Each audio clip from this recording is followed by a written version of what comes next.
and today I am going to be redoing my old artwork. I've seen other YouTubers do this video a number of times, but I decided to do it because I have redone my old artwork before off camera. So why not do it on camera this time? The piece I'm going to be focusing on is from when I believe I was 5 years old in kindergarten. I covered this up because it has my name on it. My cousin, Pokemon1MT, and I'll link her channel below, has put together this book full of ridiculous art that I did when I was like 4 to 5-ish years old. And I am going to be focusing on the princess drawing here because when I saw it and I remembered that I'd done it, I thought it was so creepy and cursed that I couldn't help but redo it. So I've actually redone it before in 2020. As you can see, it's still pretty weird looking, and I am going to attempt to make this princess look not creepy. I believe this is Princess Presto from Super Y, but obviously that concept sort of got lost. But I'm going to keep the tradition going and do Princess Presto once again.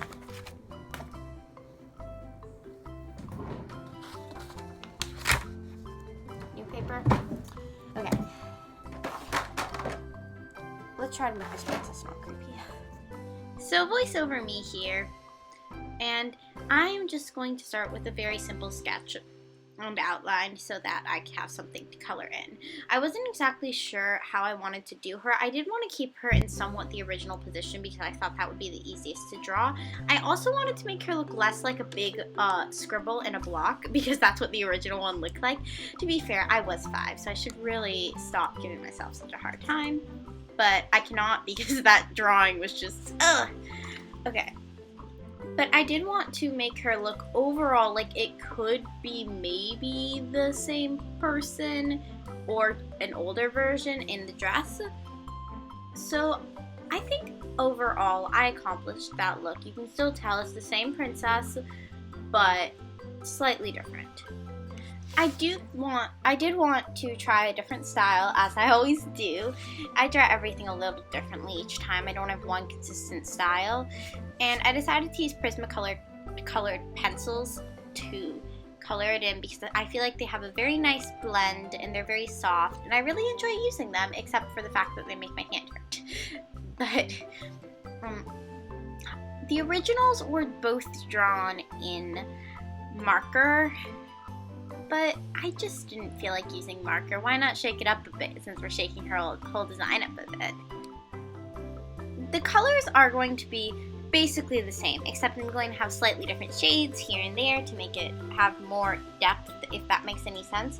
But otherwise, I do really like the color selection of the original thing, except for the weird pink. I don't understand why I decided to use pink when I could have just used a lighter purple. But it's possible that I didn't have very many markers. Either that or I was doing it at school. I really don't remember.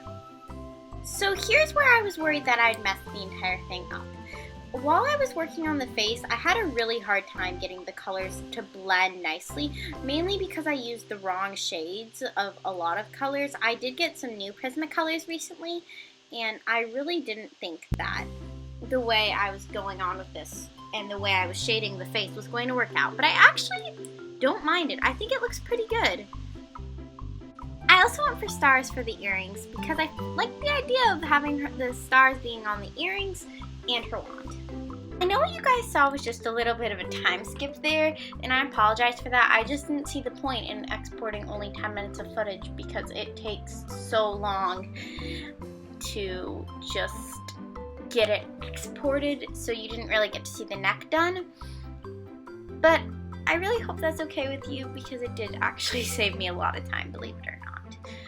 I really don't know how to do fabric or dresses or really just anything with how gravity is supposed to work in drawing and stuff. But I did try my best to make it look like the dress had a little bit of texture, even though I do think I did it completely wrong. It does not make any sense at all the way I did do it. but I think it achieved a pretty good look overall, even if it doesn't make sense. That's probably really not a good way to think about it, but right now it's good enough for me. For the bottom layer underneath the two things of the top layer of the, what am I talking about? The top layer of the skirt on the dress, I decided to go for a look as if there's another chiffon purple layer on top of like a pink, a light pink. Okay, what am I talking about in this voiceover? I really apologize for that last voiceover. It really didn't make any sense at all, but I'm going to keep it because I still can't think of a better way to say it. This is what happens when you don't script your videos, bunny.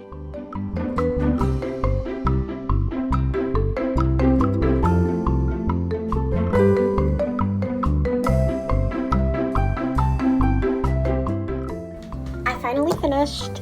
I do think it is 100 times better than the original, which is here. Sorry, I was using this for scrap piece of paper, but I think that shading turned out really nice. I really like the way the skirt looks as well.